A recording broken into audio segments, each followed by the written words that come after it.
Welcome again to the fourth episode of the Don't Sing podcast. Today I have Jack Decker. Today he's going to be explaining his background, a little bit about some new ideas when it comes to legislation and the way this country should be ran. And I'm going to give him the floor and allow him to do so. Jack Decker. Hi, thanks for having me on. Sure. Who I am is right now I'm a trucker. I've been that for the last 5 years. I was a 30-year marketing consultant, and after you do something for 30 years, you just want to change. You want to change. So I was the opposite of being a trucker. Being a marketer, consultant, and I thought, trucker, and I enjoy it. I've been a libertarian for 40 years. I'm a U.S. Air Force veteran. When I was in the military, I learned what a true totalitarian state is, and the military has to be that. I'm not saying they shouldn't be, but for your viewers who are Americans, the Bill of Rights doesn't apply to soldiers. We don't have, and truth matter is, it shouldn't. Soldiers are governed by the Uniform Code of Military Justice. You can't have freedom of speech, freedom of assembly, freedom of press for soldiers. We saw what happens when that happens. During the Iraq War, we had journalists that were embedded with soldiers who actually told where they were. Okay, it was just like telegraphing it to the enemy. Hit here. Recently in Ukraine, they had volunteers that came over who stupidly kept their cell phones and were making calls and posting videos of themselves on the Ukraine front line. With our technology, if you use a cell phone in a combat zone, well, you're just saying, hey, and they were just massacred. But it's, Here we go. Okay. I don't know what happened. Cool. I don't know either. So I assume you'll just edit that part out. Yeah. We're all good. So having served in the military, and I understand why the military operates the way it operates. It has to. It has to. But leaving the military, I was only there for one stint. I started researching kind of like what totalitarian societies are like. And that just eventually led me to basically libertarianism. And I've been libertarian ever since. And that led to other thoughts. And over the years, I've been working on an idea of how to hopefully improve our society. And back in college, if this thing ever takes off, the odds of that is phenomenally small. But if it were ever to take off, historians could go back into my times when I was in college. I was 40 years ago, and they see letters to the editor that were kind of like the predecessor of what this amendment I'm proposing has. One of them is that I had a letter to the editor. It appeared in numerous newspapers. I sent all over that talked about maybe now we should have Congress telecommute because we have the technology to do that. And eventually, over the years, I thought about I thought many different ways of improving our government and also learning the history of our government. What we have now is a very all-powerful, all-intrusive federal government. Is almost unchecked. The states, there's a 10th Amendment, basically what powers are not. I don't want to get into use terms that the average person doesn't maybe understand. But basically is what powers are not laid out in this Constitution and Bill of Rights are reserved to the state or the individual. And that was meant to reduce the power of the federal government. For our first 100 years, that's the way our federal government ran. The U.S. Constitution is not our first Constitution. Our first Constitution was called the Bill of the Articles of Confederation, not the Southern Confederacy. Okay, the Articles of Confederation. Yeah, the Articles of Confederation were what we ran under during the American Revolution. Each state was essentially a separate, almost an independent nation.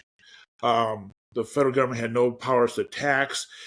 Everything had to be, like the Revolutionary Army, money, support, even just food and ammo from the states. And the states could give or not give as they liked. And a lot of them said, well, we got our own problems. The excuses just kind of rolled in. If it wasn't for the French government, we might not have won the Revolutionary War. The French government did not help us secure our liberty. That was not their goal. They were just trying to be a pain in the ass to the British because they were rivals. But France at that time was ruled by the monarch. The monarch in England was becoming more and more of a figurehead. The real power was in Parliament. It was in their House of Commons, what we in America would call the House of Representatives. They also had the House of Lords, which some people say is the U.S. Senate, but it's not. It's almost meaningless today. It's like a retirement prize you give to prime ministers. It's like a reward. It's like, here's an honorary medal. Boy, you're really special. You don't have any power because all the power is in the House of Commons, but by golly, you can talk if you want to. Here's the floor. Go ahead and talk. No one's listening. We won't even cover you on our local TV. But go ahead and talk. And it's all a bunch of old people because it's a reward. It's the House of Lords is a reward. It was not initially. That's where the power was at one time. That's what forced the Magna Carta on the king. Was the Lords getting together and forcing him to sign. But quickly the power shifted to the population, which is the House of Commons. And we tried to, in our, before the Revolutionary War happened, we tried to talk to the British government. One of our battle cries in the Revolutionary War was no taxation without representation.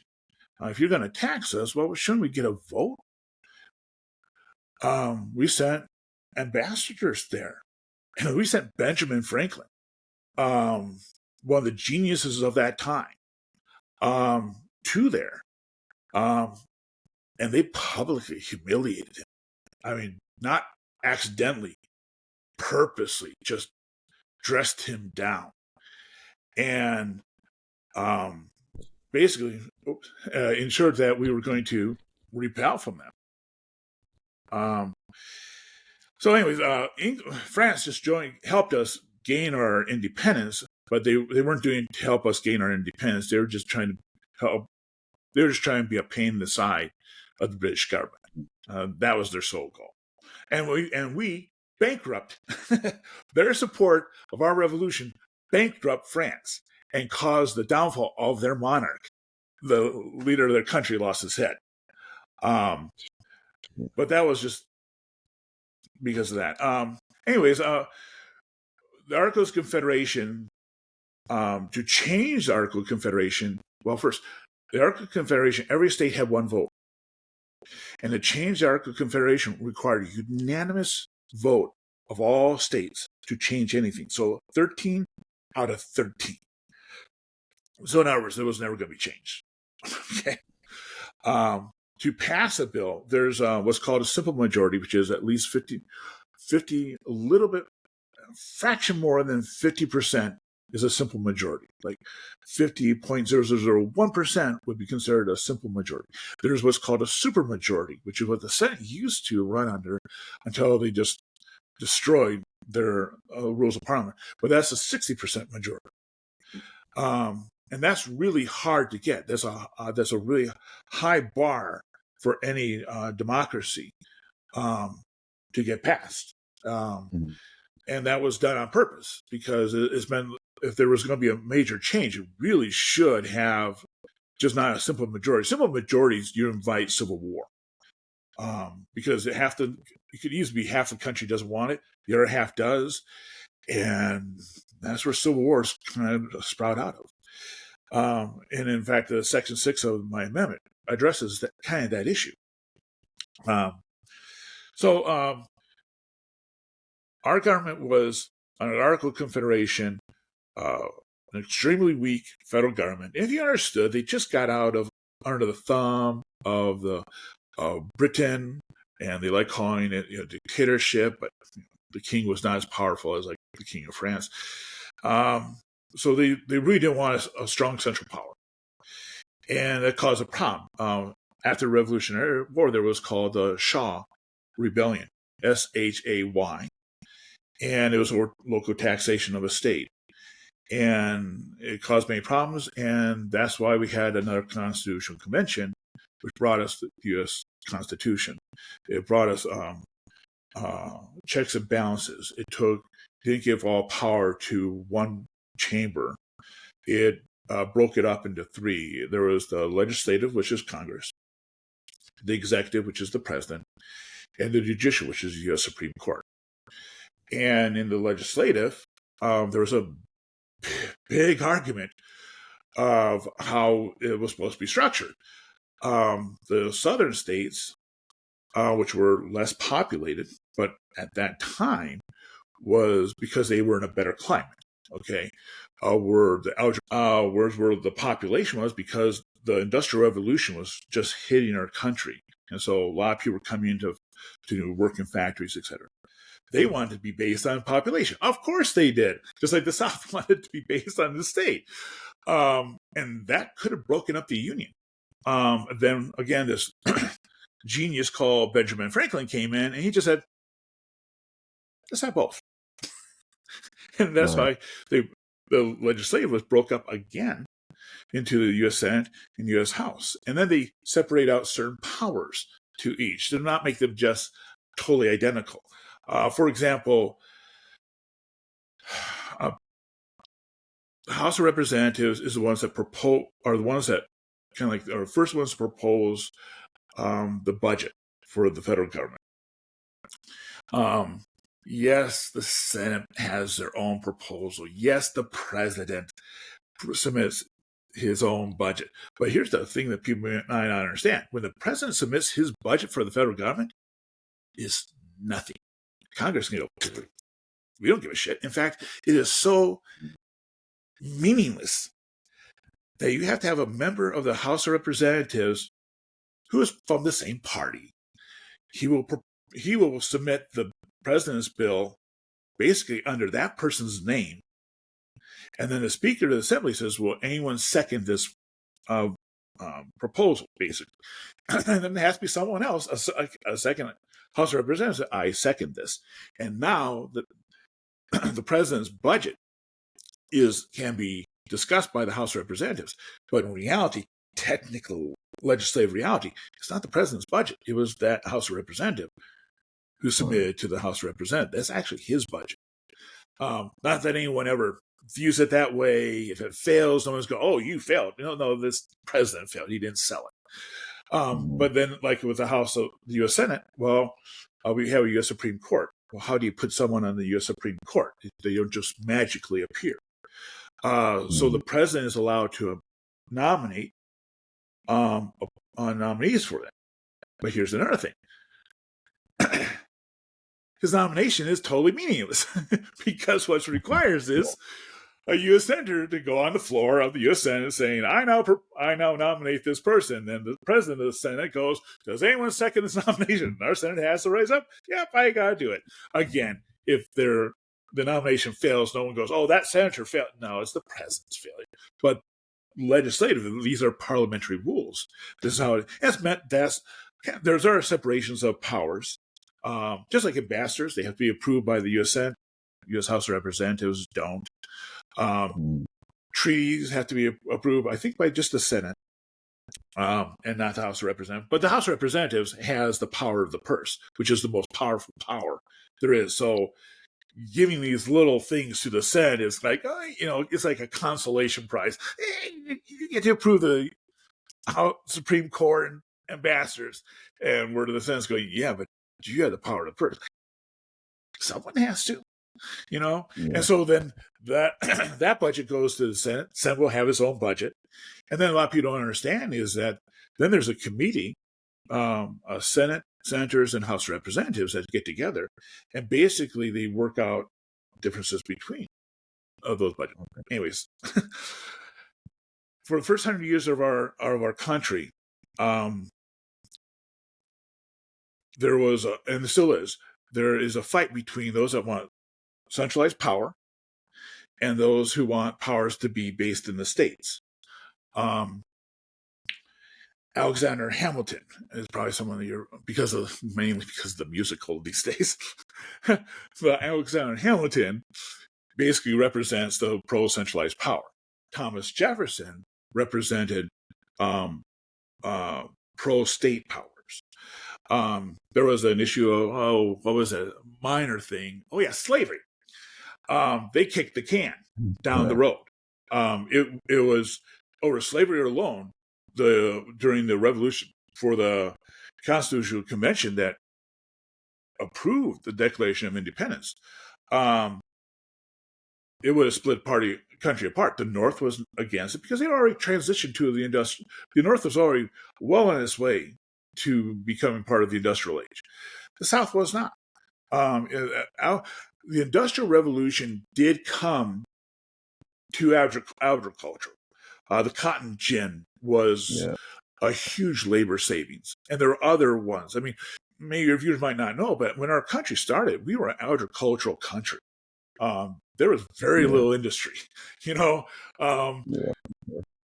The biggest city at that time was not New York City, it was Philadelphia. That's why the first national capital was actually in Philadelphia. It was later moved to Washington, D.C., basically because of fear of a state controlling. The federal district is carved out of Maryland, but legislatively it is separate from Maryland. A lot of people don't understand when they look at the D.C. on the map. It looks like you had a brownie square and someone took a bite of it. That bite came out because of the Civil War, because Virginia went with Confederacy, and that just lost it. After the Civil War, they never went back and took back that, made it part of Washington, D.C.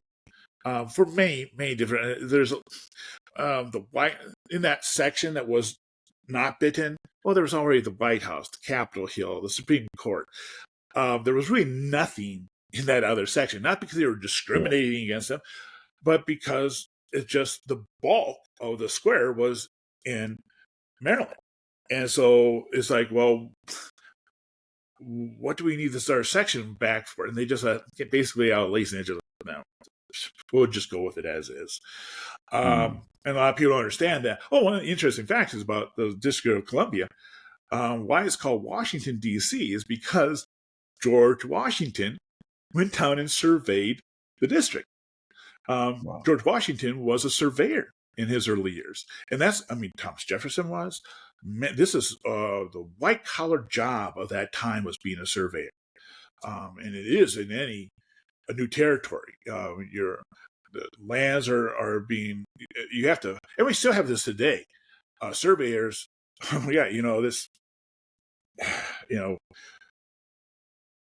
there's a lot of disputes about where your land starts and where your land ends. And that's where these surveyors come on in, and they don't actually decide it. It's actually sent to the court, and the court goes, yeah, we'll go with that.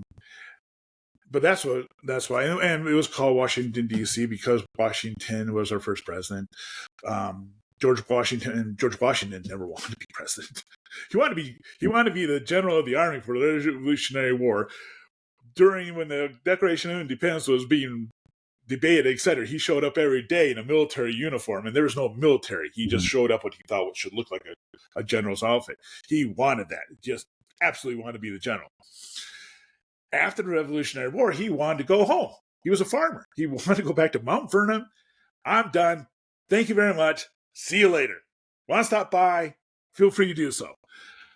Right. He was made president because Thomas Jefferson came to him, the world's, at that time, the smartest man, and convinced him he was the only one the country could get behind. And so he became president very, very reluctantly. Again, it took the smartest man alive to convince him to do otherwise. And his argument was, you spent how many years fighting for our independence, and you're not willing to give us just a few more to solidize the country behind? And okay. And then when it came the end of his term, he was, I'm gone. Thomas Jefferson had to go in and say, we just need just another 4 years. After that, there was no way you're going to keep Washington. And he had packed his bag and sent everything. He basically, his apartment was empty, and it's like, see ya. And he did. And so first 100 years, we had a very limited federal government. We had a Supreme Court that every time a law tried to make the federal government more powerful, they struck it down. They struck it down. They struck it down. 100 years, they finally got a pro-centralized power U.S. Supreme Court, who was willing to agree to the advocates of pro-centralized power to have a warped reading of the General Welfare Clause and the Commerce Clause. The General Welfare Clause was the states coming to the general welfare of their states. Well, our idea, what you call welfare, is not what they had idea of general welfare. Basically, they meant if another country attacked New York, all the other states would come to their general welfare, their defense. Mm-hmm. The pro-centralized power said, well, our interpretation, our definition of what welfare means also for everybody. It's a little crack in the dam. The Commerce Clause was meant to prevent, as had happened under the Articles of Confederation, trade barriers and tariffs between the states. They were literally operating like separate countries. I'm just saying, no. And to this day, there's no tariffs, there's no trade barriers between the states. That's what makes our union economically run. But then the pro-centralized powers, there's a new technology, a brand new life-threatening technology, railroads. Right. A train could go through a number of states in one day. And the pro-centralized power said, oh my God, this technology, which women should not ride on because their babies might be dead if they ride on that. It's going 30 miles an hour. That's nearly death speed, You can read the articles where they're like, you can't be on there. There was some people saying pregnant women should never be allowed on a train because they'll kill the baby. They use that as the crack into the Commerce Clause. And then they just expanded out the crack. There's a lot of pro-centralized power advocates use cracks in the dam to get what they want. But a lot of people don't understand, like Social Security, that was only meant for widows and orphans. That's it. Widows over 65. When it was passed, here's the thing that some people don't like saying. But the women who lived on average to 65 were white women. Black women lived about 55. White men lived about 60. Black men about 50. And men, no matter your race, you aren't getting shit. Okay? Yeah. That's not for you. Okay? And if you think about it at the time, boy, my wife turned 65. Hi, honey. Yes. You're making this dinner for me? It has a little almond flavor to it. I love you, honey. I really do. Because there was an incentive to. And there were cases where it was thought that maybe the wife killed off the husband to get Social Security. But also, you have to understand, it was supplement. It was not what we have today. It was just a very little bit amount of money to help out widows. But that's what the pro-centralized power advocates were saying. How can you be against widows and orphans? I mean, literally the two classes, like, how can you be against Tommy, Tim? But that was a crack. But now look what it is now. It's for all genders, both. It is, and everyone forgets about the orphans. It's like, I don't know if even orphans qualify for Social Security anymore. They were just used to get in. So after that, then essentially once they had these cracks in the dam, then it was easier to just expand that crack until the dam breaks. And that's what happened. I'm not directly addressing, my amendment does not directly address the warped meaning of the General Welfare Clause or the warped meaning of the Commerce Clause. I think that's a foolish strategy because they're then playing whack-a-mole. Oh, I reinforce the meaning of these two things. Well, then the advocates just have to, okay, you get a little lawyer here. Well, how about this interpretation? And all they need, again, is just a little crack. And then they start opening it on up. I was recently on a interview, a podcast, where one of the persons said, what we really need to do is go back to what the Founding Fathers wanted, and he wants to have the 17th Amendment repealed. And the 17th Amendment is the direct election of the U.S. senators. I just thought that's not going to happen. I mean, that change was not forced upon the Congress, wasn't forcing for that change. That was the citizenry saying, it used to be that the state senates appointed 2 people to represent the state in the U.S. Senate. And people really didn't like that. They said, because it's a lot of backdoor politics and bribes and who are these people, and the people they sent were well-connected people. And so we wanted this about Andrew Jackson was part of it. Andrew Jackson also killed off the second national bank, and he brought about reforms in how we do presidential elections. Not that he was the person of sterling character, but that's what his movement, Jacksonian movement, was part of that. Do you want to? I think right now would be a good place to actually read what I have for the amendment. Do you want to do that, or do you want me to do that? For sure. Okay. I'll call it up. Okay, there are 6 sections to this amendment. I call it States First Amendment. Basically, it used to be a States Rights Amendment. There's a movement called America First. Okay, so basically it's a cheeky version of states first. That's why I call it States First Amendment, and that's about all the connection it has with, with that phrase. The first section of it is, let's see here. Section 1 is each state gets 1 vote in the U.S. Senate. That vote goes to the state's current governor. A current governor can serve in the U.S. House as a U.S. vice president, and governors cannot be compensated in any way or form for their service to the U.S. Senate or the office of the vice president. And I might as well read this deals with the Senate. The Section 2 deals with the House of Representatives, and I think it'd be easier for discussion if I just read off that one too. In Section 2 is each state's vote in the U.S. House of Representatives are equally divided amongst all the state's current state assembly members. Each current state assembly member is a full member of the U.S. House of Representatives, and none of them can be compensated in any way or form for their service to the U.S. House of Representatives. What this does is brings Congress into the 21st century. We can telecommunicate. What we're doing right now, we can do. When the Congress was created, the fastest form of communication was horse or ship.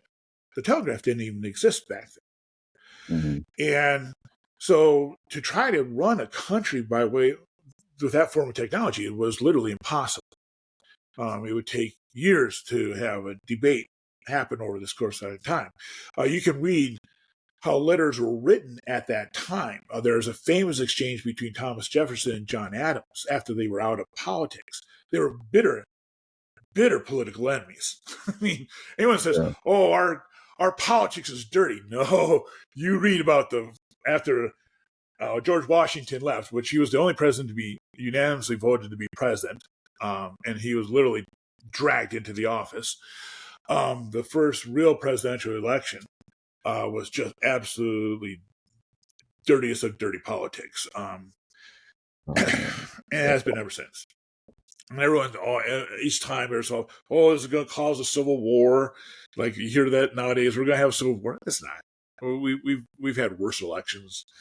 But anyways, at that time, because the form of communication was so slow, they had to meet. And at that time, again, our country was agricultural at that time. And I mean, Thomas Jefferson, George Washington, almost all the members of Congress were farmers. I mean, and you got to pay the bills, okay? Yeah, government's really fine, but I got to pay my bills. And so Congress is only happening during the wintertime, because during spring, summer, and fall, well, that's crop time, planting, nurturing, harvesting. After the crops are harvested, then they would travel to Washington, D.C. before the roads became too muddy or frozen over, which made travel really hard. People might not know this, but there was no paved roads back in that time, in colonial times. They were all mud roads. And in the cities, they weren't paved. They were paved with bricks, So there was really issue about if it was raining and you were on a stagecoach, you might be at that inn for a day or two until the roads have dried up and you can drive on. So they did what was called winter. They wintered in Washington, D.C. So they got there and they hunkered down, and Congress was in session literally at that time. Winter session, they wintered there. And then once winter was over, the roads thawed and then dried out. So they were now, you could travel on them. The session of Congress was closed, and almost all the representatives went back to their farms to take care of their businesses. Today, all the U.S. House of Representatives and senators are full-time employees. The Congress has gigantic breaks. People don't understand how often these guys are on vacation. But they're full-time representatives now. They operate year-round. Washington, D.C. only really operates Tuesday through Thursday. All the House representatives and senators fly back to their districts or their states on Friday, because those are on the weekend, the state farms, parades, things that they can get out and be seen by a lot of people and talk to a lot of people. And then come Monday, they all fly back into Washington, D.C. And so all the meetings are basically held Tuesday through Thursday. Votes are held Tuesday through Thursday. And that's how our government operates. But now with this, what we're doing right now is instantaneous communication. And I'm just bringing Congress up to modern technology. And since they're already back home, I'm looking at going, okay, why do we have 2 U.S. senators now that are sitting back in their states? What do we need them for? And let's be honest about it. When you think of a state and one person that represents that state, everyone goes, governor. You can't find a government in the country or in history that did not feel, I represent my state and all the interest of my state. So instead of having 2 U.S. senators sitting, scratching their butts back in their states, I just give their powers to the state's governor. And anyone that says, well, that the governor does not know what's going on at the federal level, no. The governors are very much aware of what's happening at the federal level because it directly impacts their state. That's why you have governors talking about any federal legislation. Hey, wait, we're an industrial state. This is hard for us. Or they're like a state that is like very urban. New Jersey. Like, whoa, we don't give a shit about farms, and we're paying for what? So the Section 1 takes the U.S. Senate and reduces them from 100 to 50 members, each governor. There's a little bit of stuff about in there saying that a governor can be the vice president. Vice president is the most meaningless political office ever created in history. Will Rogers was a comedian from old, and his joke was vice president has the best job in the world. The only thing he has to do is wake up every morning and say, how's the president? and now all his duties have been executed. There have been presidents that do give a lot to their vice president. Bush gave a lot to Cheney. Some people consider it extremely evil, but he was not dumb. And Bush viewed him as not dumb. And Cheney was very much had no desire to be president, and so the president could trust him that he's serving him. There have been other vice presidents, Dan Quayle, for example, George Bush Sr. Bush just thought, I can have anybody in there. So he basically just picked a name out of the hat.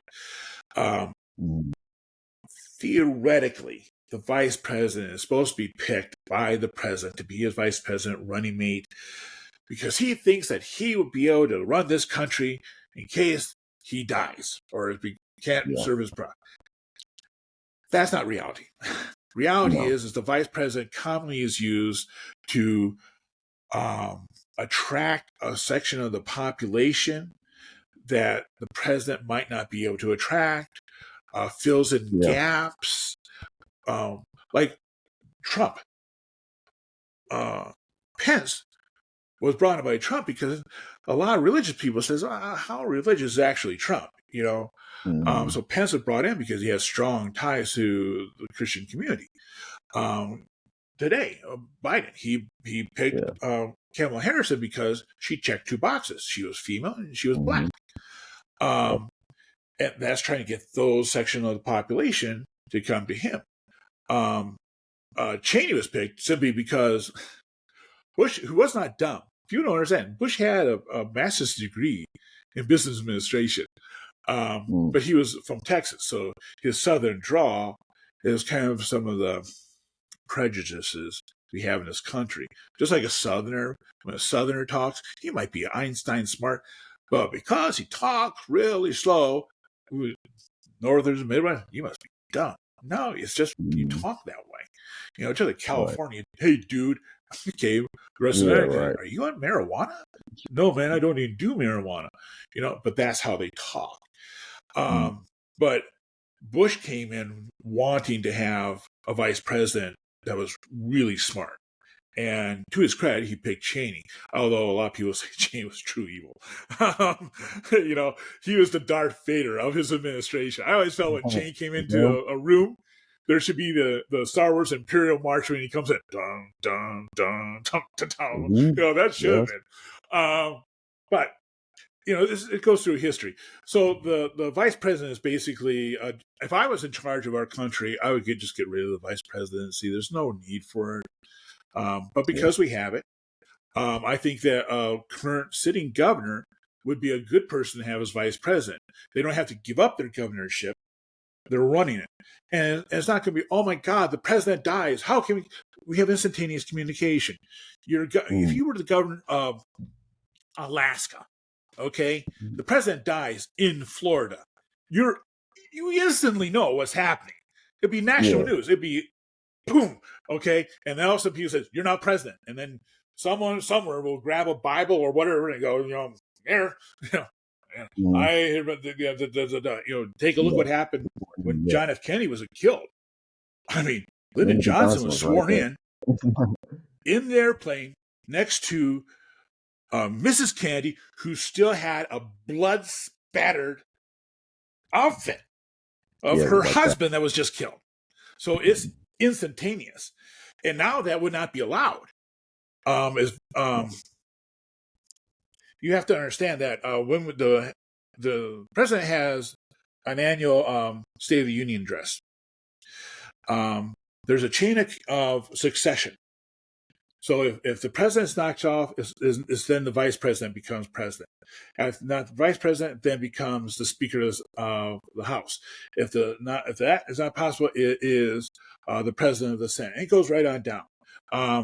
When Ronald Reagan, when the assassination attempt was made on him, Al Haig was the defense Secretary of Defense, and because of all the confusion, he became, for a very short moment, but he became the president of the United States because of the order of succession. Many people debate that, but he was not trying to do a power grab. As soon as they had what was going on, he he gave up his power. He was oh, I'm now president.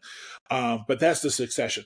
When the president gives a State of the Union address, in that order of succession, one of those is removed and is sent out of Washington, D.C., commonly put up into Air Force One, so that, well, if you're going to knock out our federal government,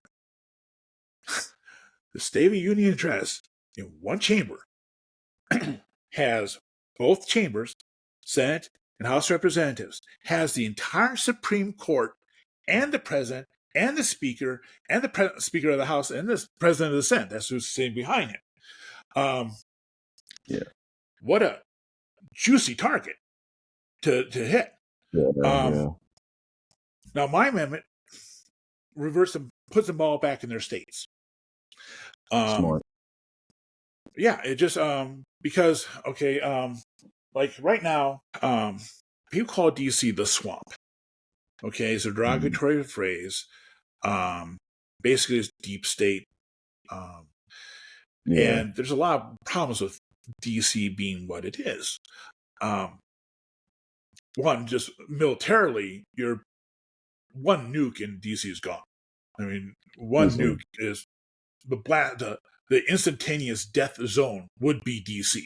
Okay, you're not talking about fallout. It's just gone. But there's other issues that with Section 3, I think it deals with this. Section 3 is all U.S. senators can propose and vote on legislative bills from their states. All U.S. House of Representatives can propose and vote on legislative bills from their districts and their state's capital. All congressional committees and subcommittee meetings must be conducted by way of video conferencing. That's Section 3 is parliamentary rules. If you knew about the history of the Senate, there's very famous instances where they wheel a U.S. senator in. He's on his deathbed to vote on a bill. They did with Senator Feinstein recently. Thurgood. They wheeled literally him. He was on his deathbed. Because it's all parliamentary. I'm from the state of Wisconsin. There was a senator, Feingold, and when he initially ran for the U.S. Senate, he says, I'm going to telecommute to work. Okay, I'm going to stay here. I'm going to be with you, who elected me.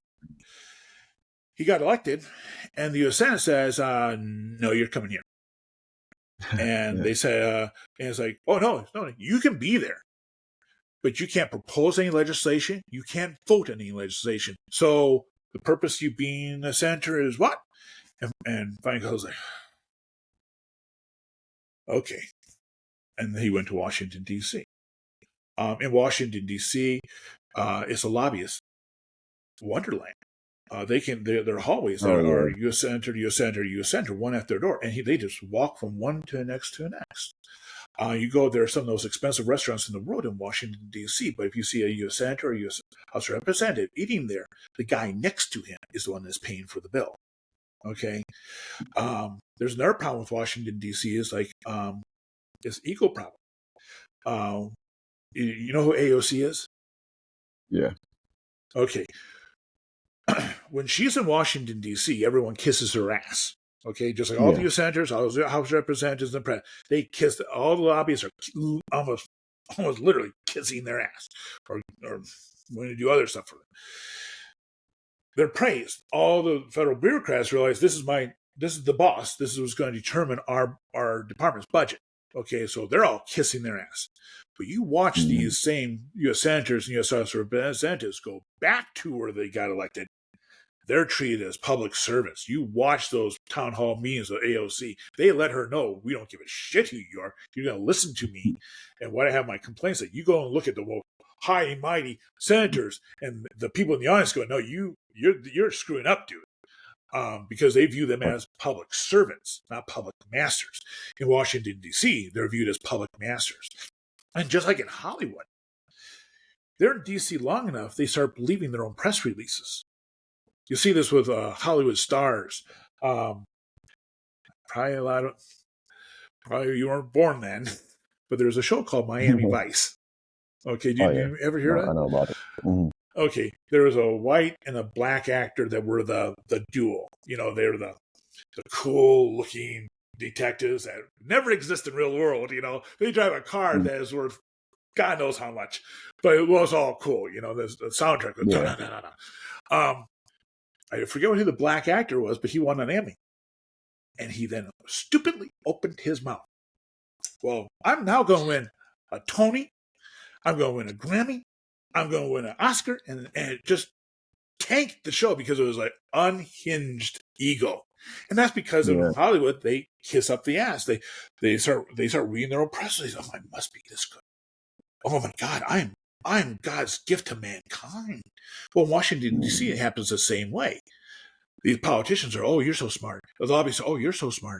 Well, would you vote this way on this bill? The bureaucrats, oh, you're so smart. We could really use some more funding for my department. Pretty please.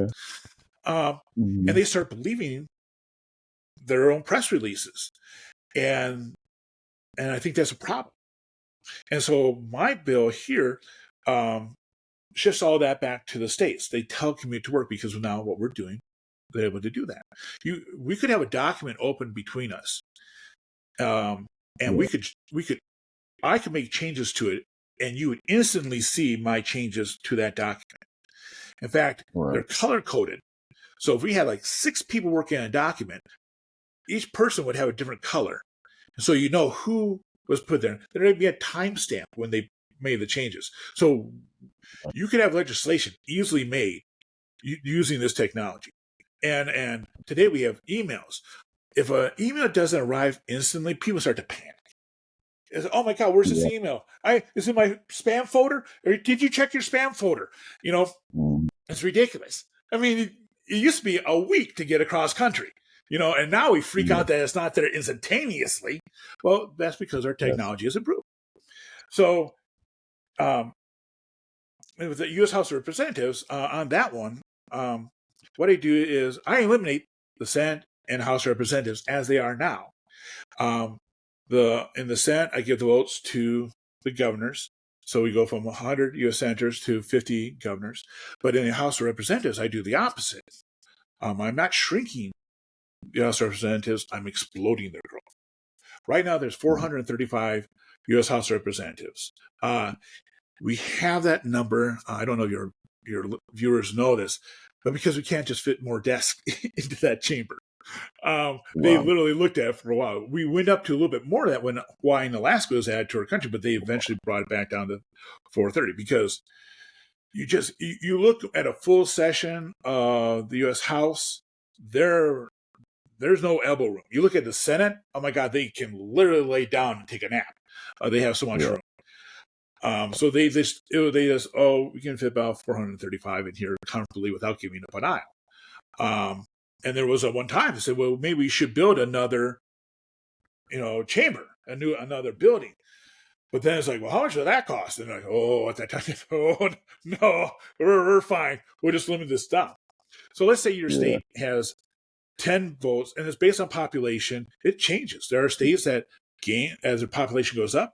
They gain a vote in the U.S. House of Representatives. Your population goes down, you lose a vote in the House of Representatives. If your state stays the same, it may lose or gain a vote depending on how the overall population of the country is. Now, we're still growing as a country. So if your population stays the same, you may lose a vote in the U.S. House of Representatives because another state has increased in their population, they get that vote. But let's say your state has 10 votes in the U.S. House of Representatives. And just for easy math, let's say your state assembly has 100 members. Well, that 10 is divided by 100. So every member of your state assembly gets 0.1% of vote in the U.S. House of Representatives. And when it comes up for a vote, well, all those fractions add up and you can decide who wins,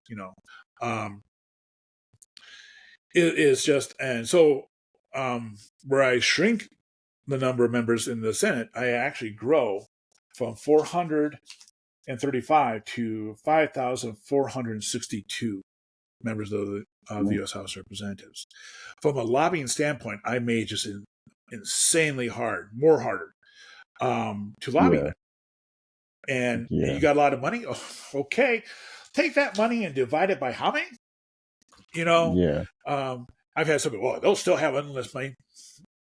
Not all lobbying organizations have endless money. Yeah. And so it just makes it harder. Um, a lot of lobbying is done person to person, in person. Mm-hmm. There's a reason why um, when a U.S. Senator or a U.S. House Representative retires, leaves Congress, that they turn right around and become a lobbyist. Same reason why PR firms employ journalists from the New York Times or talent scouts from a talk show. Why they're getting this, because that journalist who used to be on New York Times can call up his buddy on New York Times saying, "Hey, Al, you got a second?" And Yeah. it gets access to them. Okay, and same thing. The reason why U.S. senators and House of Representatives become lobbyists is because they can have access to the current members, and the current members are willing to give them access because, well, if I retire, I like to be a lobbyist and make millions of dollars a year. So sure, I'll take. I might not like what they're saying, but I'll at least take his call so he can say, "Hey, I met with so and so for dinner and we chatted." Even if he doesn't convince him to vote your way to that lobbying organization, holy shit, you got to sit down with Senator Rand Paul. Wow. Okay, Right. great. It's like, well, I know you didn't convince him to vote our way, but wow, thanks for just getting that time with him, which you hope that they just didn't shoot the bullshit, Yeah. and actually talk about what they did. So it makes lobbying, because now they would have to go and visit all 50 states. Okay. And if their state assembly is not in session, well, they're going to go all back to their districts, you know. And so it makes lobbying much, much, much harder. And the House of Representatives are more representative of the population of the country. It's up to the states how many members they want in their state assembly. Whatever that number is, you divide by how many votes they have in the U.S. House. Mm-hmm. The most populous state assembly is New Hampshire. It has 400 members. The smallest one is Alaska, which has only 40 members. But that's up to the states to decide. That number is just whatever you get in House Representative. You divide that number into it, and there you got. There's your votes. Let me go to the next section. This is a favorite section of all. By people that have told me. Section 4. The U.S. president must physically visit every state in the union and U.S. territory at least once a year. There are some people that say, well, how could you operate the country if he's traveling all around? Well, Air Force One is a mobile White House. Is the ultimate. He's in communication. There's no time the president is not in communication. If you watch the president, whenever he moves, whatever president it is, you'll see a Marine following him. And that Marine has a suitcase, and that suitcase is called the football. And that has the launch codes of our missiles. So he is always in communication. When he flies, he's in communication. On the Air Force One, there's a bed for him to sleep. Everyone else gets reclining chairs that they try to sleep like you do in a normal airplane trip. Yeah. But he has a full size, I think it's a queen bed, might even be a king size bed for him and his wife to sleep in, so he has a good night's sleep. Yeah, for some reason we don't want to have a tired president go, "What did you say?" Yeah, wouldn't that's like, wouldn't you hate to see a president go, "Oh, I'm so tired. What's this issue?" Yeah. Like, and then the country starts to panic. Someone get him a 5-hour energy drink. Type this down. But with this thing here, with section 1, 2, and 3, what I create is a dual-powered politician. And this is the biggest change for my amendment.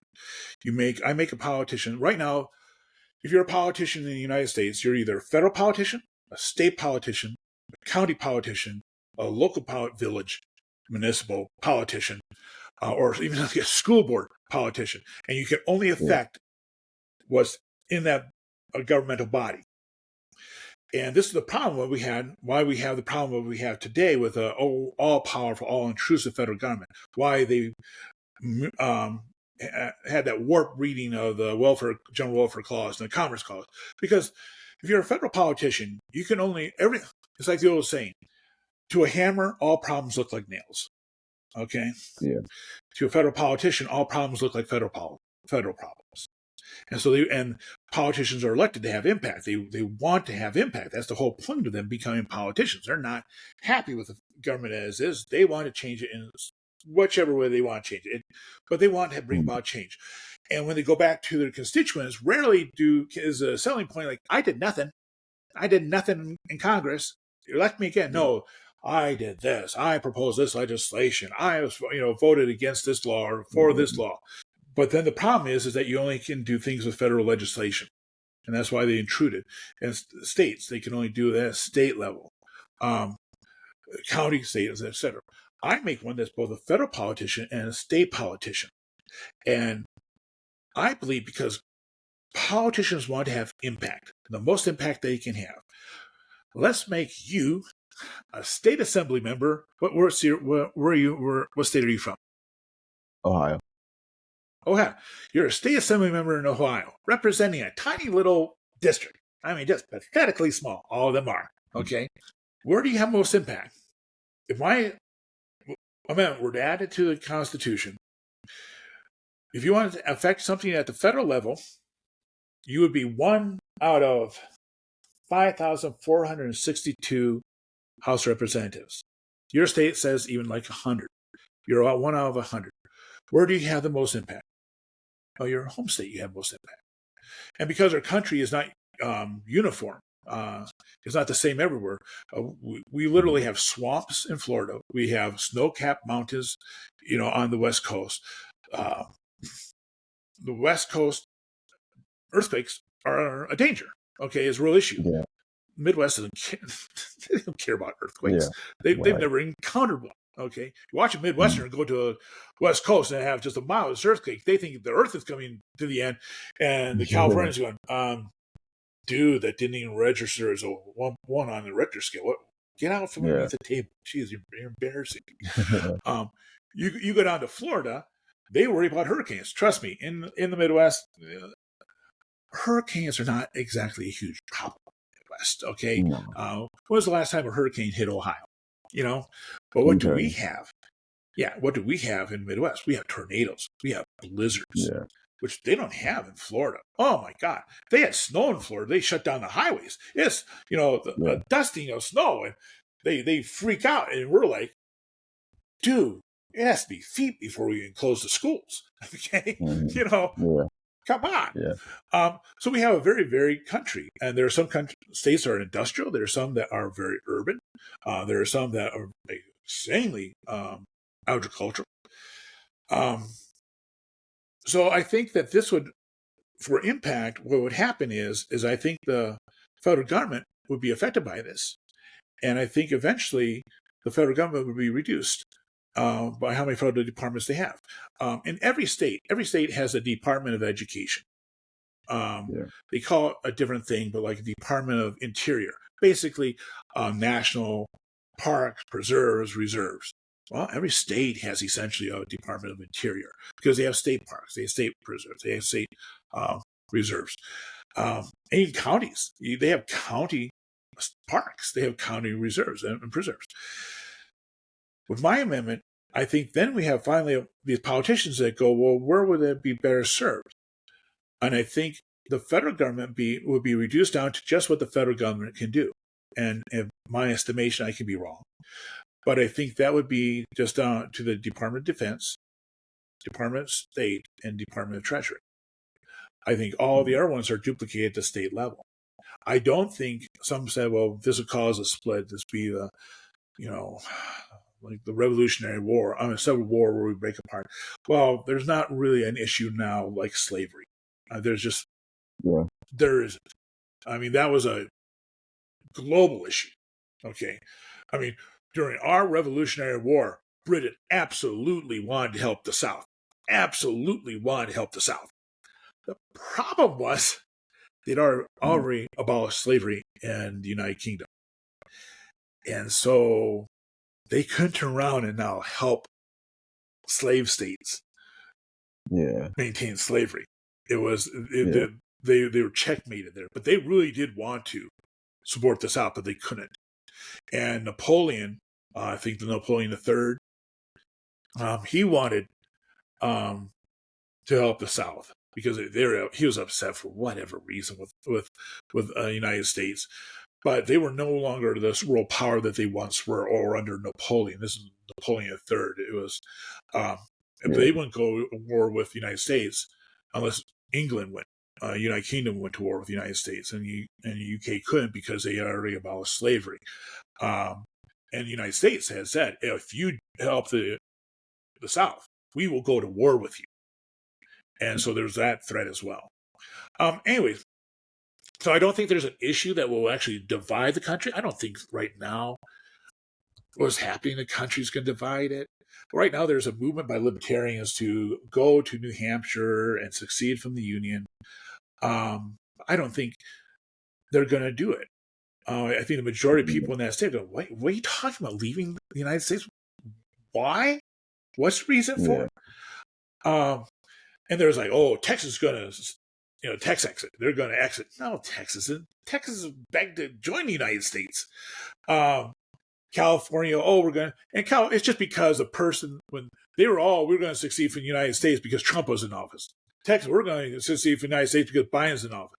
Well, then the office changed, and you don't hear about California exiting the United States right now because the Democrats in the office. And once Biden's out of the office, whether now or in 2024 or 2028, and if there's a Republican in the office, they're not going to talk about exiting. It's all bluster. It's people. But I think that's going to the impact is that these duly powered state and federal politicians are going to decide that we can take care of these issues at the state level, and so we'll only leave it in the federal government what they can do, because there's no point to them. There's duplication. Their time is already taken on up with their state issues. They don't. To put yourself as a state assembly member, do you really want to work on two educational bills? One federal, one state, or would you just like okay. So that, just to continue, that's what the biggest impact of my amendment is, creating this dual politician where they then can decide whether an issue should be handled at the state level or at the federal level. Right. And then in the fifth section, this kills Washington, D.C. Section 5. The Capitol Hill building is no longer a functional building of the U.S. Congress. The White House is no longer the residence or office of the U.S. President. Both are made as national monuments and turned over to the Smithsonian Institution for Preservation, Historical Research, and Public Tours. The District of Columbia is stripped of its federal status and returned to the state of Maryland. This kills D.C. lobbyists. This kills the swamp by just, we're not there anymore. And there's no point of it. Yeah. If you want to be recalled and kicked out of office, if you're the governor, relocate your home to Washington, D.C. People are going like, you're doing what? If you want to be kicked out of office as a state assemblyman or state senator, relocate to Washington, D.C. No one's going to do that. They're all going to stay where they're at. And Maryland, here's a bet I have. If this amendment were to be passed, their state assembly is not going to be moved from Annapolis to Washington, D.C. Why? Do they want? They don't want the stink of D.C. on them. Okay, so it'll stay there. Stripping them of D.C. of the federal status. Well, there's been a lot of talk about giving D.C. making it the 51st state. Okay, well, the White House is not used anymore. The president's going around visiting all the states. The Congress isn't there anymore. They're back in their states. And then the Supreme Court. Well, the Supreme Court doesn't give a shit what anyone thinks. It won't give a shit what the states think. If that state, well, you should do it. The Supreme Court looking, going like, all of them are going, looking and go, who are you? Get out of our court. Right. And saying you could even get to there. So, and the Supreme Court, if they want to, who knows? I've been in favor of them being a roaming Supreme Court. I could actually see the states going, hey, every time a new session of the Supreme Court happens, you meet in a different state. I'll tell you what, there are 50 states. There are 52 weeks a year. If my amendment passes, I'm willing to bet my entire life savings that every single state is going to say, we want the president for 1 week. Period. It doesn't matter if it's the most deeply Republican state and the most hated Democratic president, or the most deeply Republican state and the most by Republicans hated Democrat president. Republican they want that president there because for 1 week out of the year, they're going to get the national attention. All cameras are going to show there. They can then showcase themselves. The president's going to be touted around to all their tourist attractions. They're going to be showing, hey, here's the industry. Here's this this tourist attraction. Please come and do this. Also, it gets, not theoretically, literally, for that week, that the state assembly members and the governor will have more of the ear of the president. And the president's not going to treat them poorly because these guys are voting on your legislation. So there's going to be both sides kissing each other's ass. Okay, if a president refused to go to a state, he might as well kiss every vote, even from his own party, goodbye. Because, you'd have to be die hard. What? You're not sure? What? What are you talking about, dude? I don't care how much rhetoric that governor has said against the president. I will absolutely guarantee that when the Air Force One comes down and lands, that governor is going to be there. He's going to be shaking that president's hand. They're both going to be smiling for the camera. And they're going to show, they're going to be adults. You respect the office. And same thing with the president to that governor. And as far as the U.S. territories, well, they're not visited practically at all these days. Okay. The first president to visit all the states was George Washington. People, there's only 13 states at that time. Yeah, that's true. That's true. The second president to visit all the states was Nixon. All the presidents from George Washington to Nixon never visited all the states. And Nixon never visited, I think, any of the territories.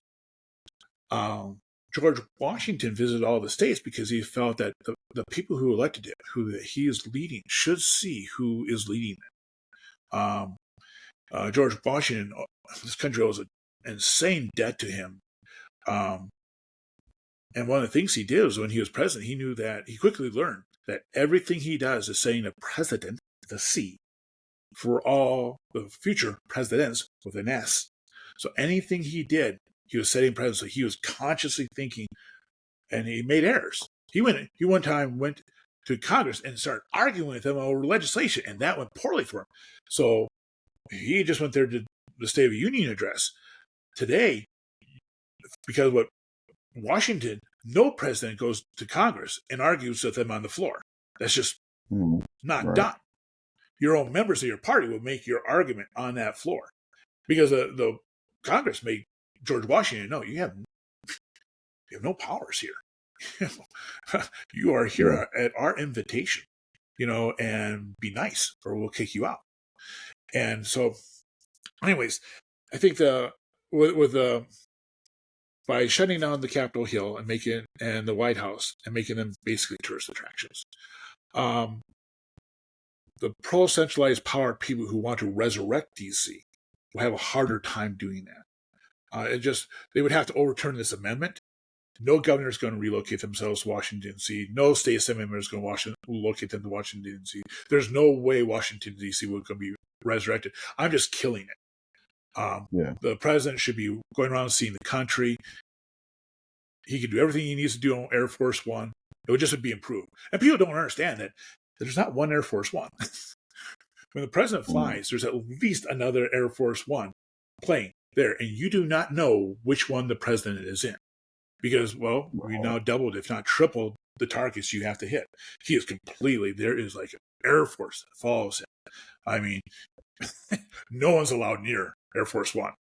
The video footage you see is taken by government showing Air Force One. And it's called the Mobile White House. Now, the last section is a little different. Section 6 still states any country can become a U.S. territory if 2/3 in an open and free nationwide referendum vote to do so. After at least 5 years as a U.S. territory can become a U.S. state if at least 2/3 of its population can read, write, and converse in American English to an 8th grade level, and at least 2/3 vote in favor in an open, free, territory-wide referendum. Any U.S. state or territory can secede from the USA by a simple majority vote in an open, free, state/territory-wide referendum. Right now, there is a gray area in how a territory becomes a state. A lot of dirty politics have been involved in what becomes a state. In our Constitution, we have freedom of religion. But when Utah tried to join in the Mormon faith, polygamy is part of their religion. Okay. They had to outlaw polygamy. We want to be a state. And they said, no, you can't unless you outlaw polygamy, which is against freedom of religion. They did. Yeah. And now they're a state. Has it stopped polygamy? No. We have even reality shows about their polygamy. How many of the sister wives, whatever. But that violated our Bill of Rights.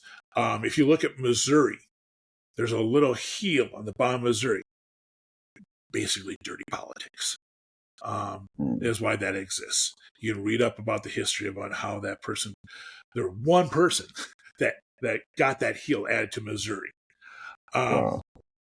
It's just pathetic. So what I did with this thing is I'm just making taking hopefully the dirty politics out of what becomes a territory, hopefully dirty politics out of what becomes a state, and just says, here you are. And my bar for someone to join is insanely high. Okay. Yeah. 2/3. Okay. We talked about this earlier. Simple majority is a little bit more than 50%. Super majority is 60%. Okay. This is 66.66% has to be in favor to join. I'm making it extremely hard to join. And in a way, easier to leave. Because if it was just simple majority and they voted it, you have a civil war in your hand. Yeah. Okay? If they don't like being part of the United States, and half of them don't like doing that, you're talking about essentially a civil war to succeed from the United States. So it's harder to join. You have to have 2 referendums passing at 2/3. You have to show that you actually want to assimilate with this country by knowing to an 8th grade level, not saying high school or college, just 8th grade level, which is what all newspapers are written at, is the 8th grade level. Is so people can just converse with each other. It's English because we are English. We have an English language. If we were Spanish, I'd say Spanish. It's just simply because what we normally speak in our country. And it also shows that territory is trying to actually want to assimilate to our culture.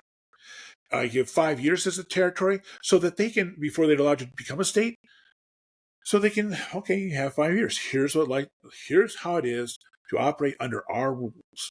Okay. We're not adjusting ourselves to that state, that country. That country is essentially adjusting themselves to our country. And so you have it's kind of like a probationary period, where they can leave if they want to. After 5 years or whatever, they don't like it, they can just have a referendum, at least 50%, and they're gone. Do I think states are going to leave? Well, again, we've talked about earlier about New Hampshire. I don't think so. I don't think there'll be a majority of any state that will. But if they do, okay, so what? If New Hampshire leaves, would we even know that they're gone? Okay. Right. California, if it would leave, we know that, but it'd be devastating to California because right now they're then a foreign country. Okay. Yeah. Okay, you want water for your crops? Oh, well, you're taking water from our No. We're going to charge you more for that now. Okay. Definitely. Oh, tariffs? Yeah, we're going to put tariffs on you. We're going to have tariffs. But you know what? I think we'll only allow 8 films a year from your country. It would devastate Hollywood. Yeah. They're not going to do it. They're whining, etc. They get a little publicity. They're not going to leave. I could be wrong. There's a secessionist movement in Alaska. There's a secessionist movement in Hawaii. But when you look at the polls of people that actually think of that, it's a tiny, 10% at most want to have it. Right. Unless there's, again, after the election of Biden, Texas started saying, I want to succeed. After the election of Trump, California said they want to succeed. But, as soon as Biden got in office, zip was heard from the California exit people. Okay, once Biden leaves off, zip. My prediction is zip will be heard from the Texas exit people. It's just blank. Yeah. So, anyways, that's the whole thing. Is there any questions you have, or?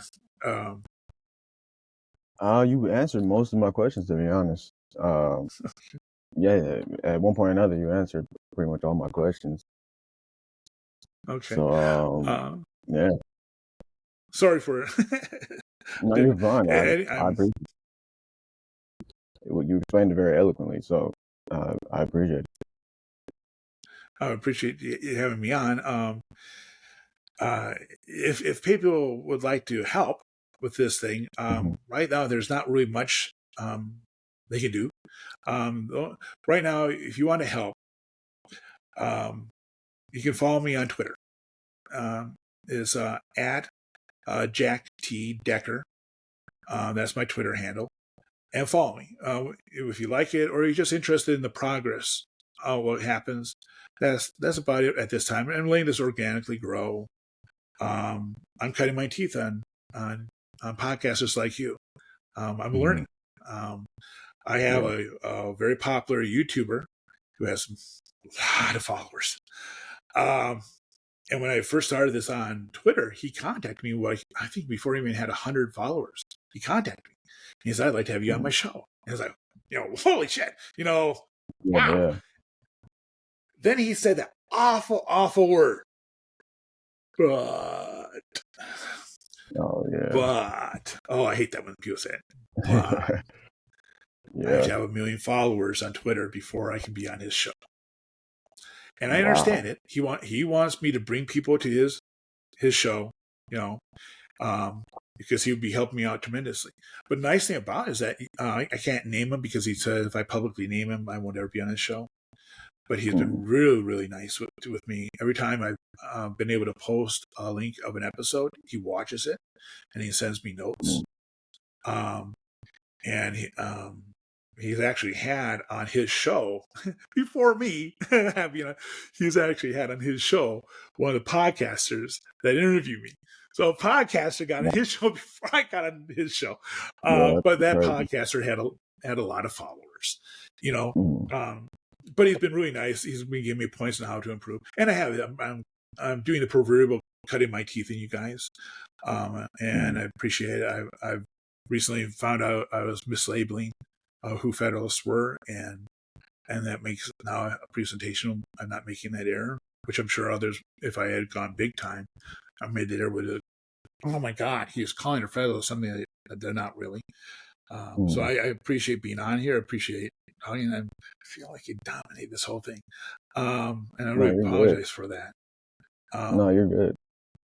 Okay, but I appreciate you having me on. And once you upload this, I'll tweet on out to my billions of followers, which is if you call less than 1,000 a billion, then I have 1 billion followers. Okay, but it's steadily growing. I haven't been doing this long, and it's steadily growing. I've been on today I'm going to be on 2 more podcasts, and so I appreciate having me on. I appreciate you coming on, and I hope that your story gets out. I hope your ideas actually come to fruition, because I like the direction it would lead our country, and I like taking back the power and giving it. To be honest, but it's not going to happen. The odds. The odds that amendment's going to be added to the Constitution. What I'm trying to do right now is inject it into the public discourse. My real goal is to just get it talked about. If it were to happen, if Trump were to merely say, interesting idea, it would explode. If Biden, I don't consider this Republican or Democrat. I don't consider that way. I mean, I'm not changing. If your state is Democratic, I'm not changing. This doesn't change you then into a Republican state. So if Biden were to say, hey, this is an interesting idea, it would just explode. This would explode. If Elon Musk were to say, oh, interesting idea, or, that gives a thumbs up on this little thing. But no, just right now, I appreciate being on your programs. and your program is right now. Thank you. Yeah, I hope the people listening, just putting it out there in the public discourse is the first step. So, I mean, hopefully one day, either my lifetime or the next, we can see a implementation. Cool. Thank you. And Thank if you. this takes off, as I said to others, the initial podcasters that helped me here, if this does take off, you can always have me back. No matter how big I get, I'm going I to come back. appreciate it. If it takes off, if it doesn't take off, if you need a host, if you need a guest for a no-show, just hit me up and I'll come on. But if this does take off, do not think that you cannot contact me and that I would not be I appreciate what you're doing now, because I'm a nobody right now. And if I become somebody, I would not forget those who helped me when I was a nobody. And so if I do become a huge success, feel free to hit me up and I'll come on again. If I can possibly come on, we'll find some time. We'll find some time somehow. I just think it's right. So yeah. Thanks for having me on. Thank you, man. Thank you for caring so much about America, man. I appreciate it. I'm talking about genuine peace, the kind of peace that makes life on earth worth living. Bottom line, there were no weapons of mass destruction. Totally unjustified and brutal invasion of Iraq coming up in Ukraine. A new world order. A new world order can emerge. A new era. No, don't clap, man, because I got more info. And Hillary are demons. Really, peace in our time. Most people still want to run for vote. Peace in all time.